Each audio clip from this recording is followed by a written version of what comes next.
It all began on a bitterly cold night, with snow swirling in the air seemingly out of nowhere. My cell phone pierced the quiet, and as I answered it, I was met with the wrathful voice of my mother-in-law on the other end. "It's because of you that my daughter's in this state," she spat, her anger palpable even through the phone.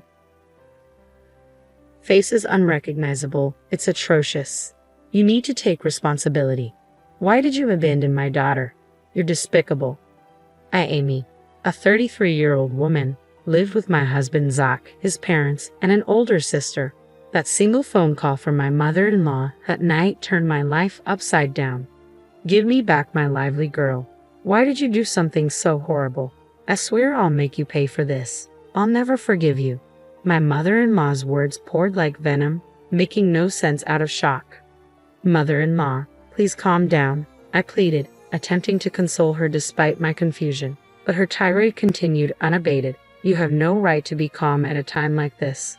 It's all your fault, and yet you have the audacity to say such things. Why didn't you help her? Why did you abandon her? Her accusations echoed loudly, drowning out any attempt at rational conversation. Even as I urged her to speak slowly, it was as if my words fell on deaf ears. The vitriol persisted, fueled by her grief and anger. Eventually, my father-in-law took over the phone, his tone slightly calmer. Amy, I hope you understand what you've done. Do you understand the state our daughter is in now? Fortunately, her life is not in danger, but she has severe injuries. Why did you let her suffer like this? Feeling utterly bewildered, I confess, Father, I'm sorry. I really don't understand what you two are talking about. What on earth happened? His response left me dumbfounded. My sister-in-law, a single mother, lived with her young child just a 20-minute walk from our home. She had been dating the young boyfriend who frequently visited, a fact that shook me to my core. I had learned from Zach that he had a quick temper and had often resorted to violence against my sister-in-law. Apparently, his mood was particularly sour last night, and my sister-in-law endured more brutality than usual. Feeling their lives were in danger, she fled the house in a panic, clutching her child tightly as they disappeared into the falling snow. With nowhere else to turn, she thought of her brother, who lived nearby, and ran desperately toward our house, seeking refuge. She rang the doorbell, and I, being home at the time, answered. She stood there, her face bruised, gasping for breath, holding her child, the only clothing she had. Anyone could see at a glance that something was terribly wrong, but Zach showed no concern for his own sister. Instead, he appeared irritated and said, "If I let people in without permission, Amy will get mad. Sorry, but can you go home? She's scary when she's angry. You understand, right? Please leave." With that, he turned her away. My sister-in-law couldn't believe her brother's callousness, but she was in immediate danger and needed to find somewhere to hide. In tears, she begged him to at least lend her money for a hotel. But Zach's response was even more shocking. "There's no way I have that kind of money. There's money in the house, but there's no way Amy would let me use it without permission. If I did something like that, she'd divorce me. Sorry, but could you try somewhere else? It's cold, so I'm going in. See you." And with that, he closed the door, leaving my sister-in-law and her child in utter despair. They trudged back through the snow, fearing they would freeze to death, and reluctantly returned home, only to face even worse violence from her enraged boyfriend. She was beaten until her face was unrecognizable, and her child was kicked until losing consciousness. She tried to stop him by clinging to her boyfriend, but the violence only escalated, and her screams echoed through the neighborhood along with the sound of breaking dishes and destruction. A passerby, alarmed by the commotion, reported it to the police. Afterward, my sister-in-law and her child, battered and collapsed, were found and immediately rushed to the hospital in an ambulance. Though conscious, they were severely injured and required hospitalization with a prognosis of 1 month for full recovery. I arrived home late last night due to work, and my sister-in-law hadn't shown up by then. If I had been there, I would never have turned her away. Had I seen her in that state, I would have deemed it dangerous, let her in, and promptly called the police. It bewilders me why my in-laws believe I turned her away. Despite the shock of such a terrible incident happening to my sister-in-law, I couldn't grasp the reality of my in-laws blaming me. I felt deeply confused, especially under my father-in-law's relentless accusations. I knew I had to clear up the misunderstanding. Frantically, I explained that I wasn't home when my sister-in-law came by. I had been working late at the cafe run. If I had been home, I would have noticed her unusual behavior and let her in. I would never turn her away. Please give me some time to figure out what happened. Although he wasn't convinced, he seemed to cool down and hung up the phone. That day, I was working late at my cafe, developing a new menu.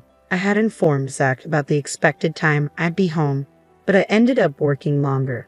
I missed the last subway and had to take a taxi, not arriving home till past midnight. When I got home, I saw Zach, but he didn't mention a thing about his sister. I was confused about his actions. However, when I confronted him after he came home from work that night, his response was shocking. I could tell something was wrong when she showed up, but I was just about to enjoy my beer, and it was cold outside, so I wanted to close the door quickly. Plus, I didn't think there was anything I could do about it. I couldn't hide my anger at his selfish excuse. Didn't you feel anything seeing her like that? Why couldn't you at least let her in? She's been through a lot since you turned her away. When I detailed his sister's current condition, he justified himself by saying, "Remember how you used to complain when my parents dropped in without notice? I thought I was being considerate by not letting her in, thinking you wouldn't like it. What did I do wrong?" It turned out he had assumed that I would be bothered if his sister showed up unannounced and turned her away. I asked him another question. "Why did you lend her any money? You could have done that much, couldn't you?" He responded, "I was taken aback when she asked for money. I was short on cash right before payday, having recently lost money playing slots, and I hardly had $10 in my wallet. If I gave her household money, I knew you would get mad, so I refused."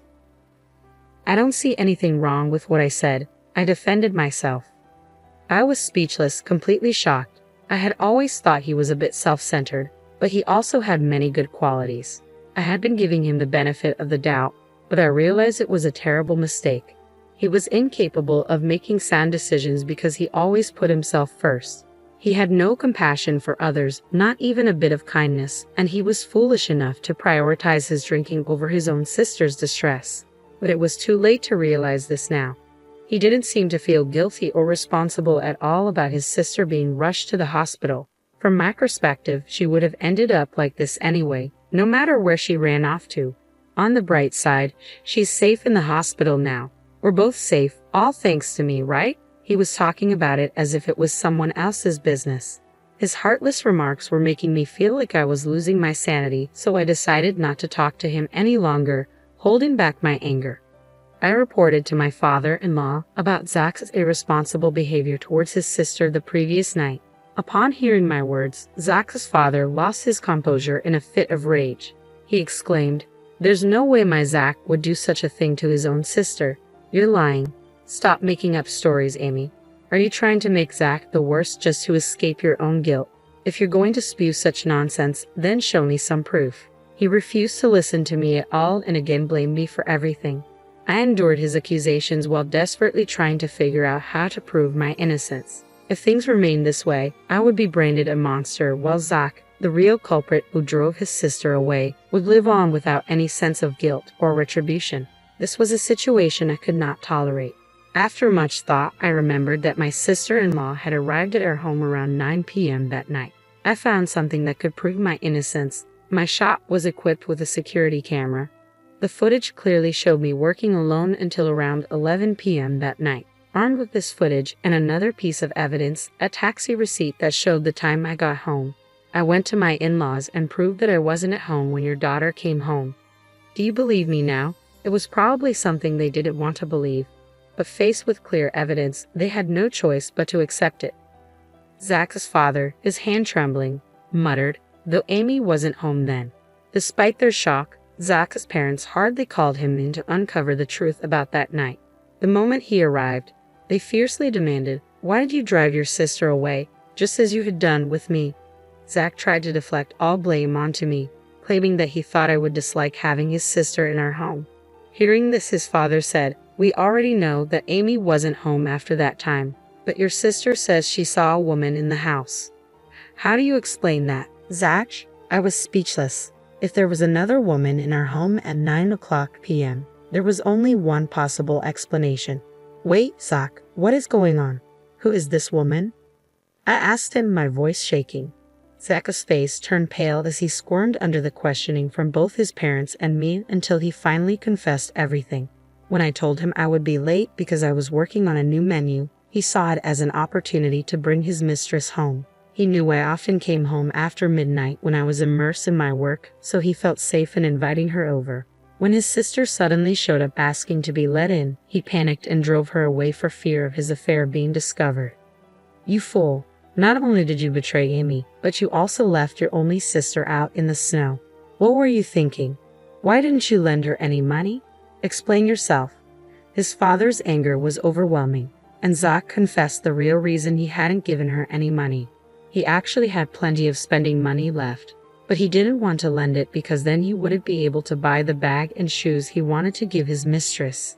He didn't want to upset his mistress for the sake of his sister, so he wanted to get rid of her quickly, which led to shutting the door on her. Zach admitted. I was furious, but Zach's parents were even more so. Before being a brother or a husband, you lack basic human decency. It's our responsibility as parents that you grew up to be this kind of person, but we cannot tolerate this and maintain our relationship. From today, we are cutting ties with you. Don't ever show your face to us again. Zach's father disowned him. In a similar vein, I added, I'm divorcing you. You cheated on me and put your sister's life at risk by leaving her out in the snow. I can't live with someone like you anymore. Zach was shocked at being disowned and confronted with a divorce all at once. He started begging for forgiveness, crying, I'm sorry. I won't do it again. Please forgive me. He clung to his father's leg, but his father simply shook him off. What you did is the absolute worst thing in our eyes. His parents and I never forgave Zach. Apparently, he had been having an affair with the other woman for a year now. The mistress was a co-worker at his company whom he'd been secretly bringing to our house when I wasn't around. It was infuriating to learn I've been betrayed behind my back for so long. Zach even tried to blame his treatment of my sister-in-law on me, which only added to my anger. So I had no second thought about divorcing him. I made Zach sign the divorce papers and immediately submitted them. Right after, I headed to a law firm, hired a lawyer, and filed for substantial damages from both Zach and his mistress. I also called Zach's boss, who had been our matchmaker at our wedding, and reported through my tears that we were getting a divorce. I told him everything about Zach's affair and his mistress. Zach's boss, a man who despised anything against human decency, had repeatedly told Zach at our wedding to never betray his wife. As expected, he was furious when he learned about the infidelity. Word reached upper management, and on his boss's advice, Zach was transferred to a branch office in the countryside. His mistress was moved to a different department where she was made to sort documents all day.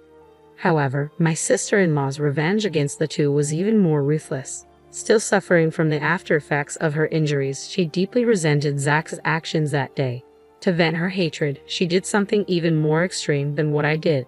By coincidence, she was working at one of Zach's company's clients and knew some of Zach's colleagues. Using her connections, she revealed and spread within the company the cruelty she and her child had suffered that day.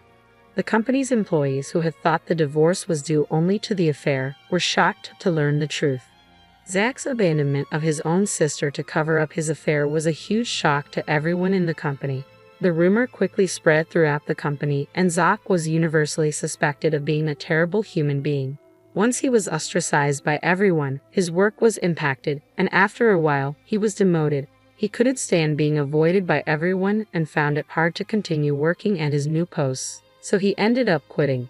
To pay me the high alimony, he drained his savings and is still paying me by working live-in part-time jobs. Almost all his salary goes towards the payment, and I've heard he can't even afford a coat for winter and shivers in thin t-shirts.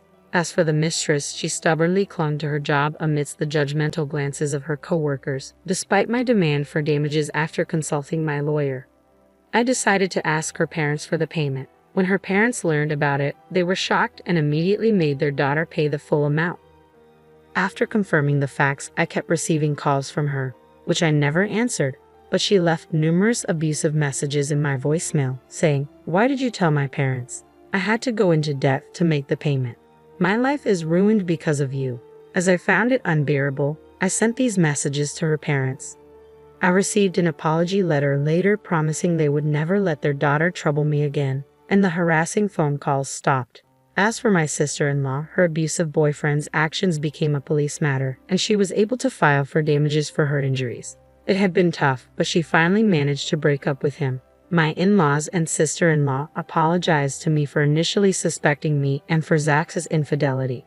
Of course, both were painful experiences for me, but I could understand their outrage and loss of composure when they saw their daughter taken away in an ambulance after such severe abuse. After all, Zach's affair wasn't their fault. I didn't hold a grudge against them. On the contrary, I wanted them to properly heal the emotional wounds of my sister-in-law and her child who had such a terrible experience. If I were in their shoes, I'm sure my parents would have reacted the same way. Furthermore, my in-laws and sister-in-law are fundamentally decent people. Now that I've divorced Zach, I'll probably never see them again as they are now strangers to me. But I sincerely wish them well and hope they take care of themselves. I moved closer to the cafe run since it's within walking distance. I no longer have to worry about the last train, and I can devote my time to coming up with new menu ideas. Though I was thrown around by unexpected events, I probably wouldn't have been happy if I continued to be married. There are things one must never do as a human being. I firmly intend to always keep that in mind and live a life I can be proud of. That's what I strongly believe.